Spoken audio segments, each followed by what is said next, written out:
السلام علیکم۔ مسائل کی وجہ کبھی بھی مشین، جدید آلات، آرٹیفیشل انٹیلیجنس یا کوئی بھی ٹیکنالوجی نہیں ہوا کرتی، بلکہ مسائل کی وجہ کسی بھی ملک کا غلط سسٹم، غلط پالیسی اور مس مینجمنٹ ہوا کرتی ہیں۔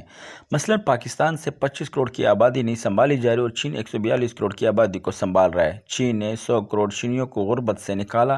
آخر کوئی حکمت عملی، پالیسی یا پروگرام تو ہوگا، آخر اس کے پیچھے کوئی علم، سائنس تو ہوگا۔ اس علم اور سائنس، حکمت عملی اور پالیسی اور نظام کو پڑھنے کی ضرورت ہے۔ ہمیں چین جیسے ملک کی تاریخ اور سسٹم کو پڑھنے کی ضرورت ہے، نہ یہ کہ ہر جگہ پہ سطح سے بات کر کے آگے گزر جائے۔ دین سے دوری، یہودی اور غیر مسلم دنیا کی سازش ہے، سارے مسئلہ موبائل، انٹرنیٹ کی وجہ سے وغیرہ وغیرہ۔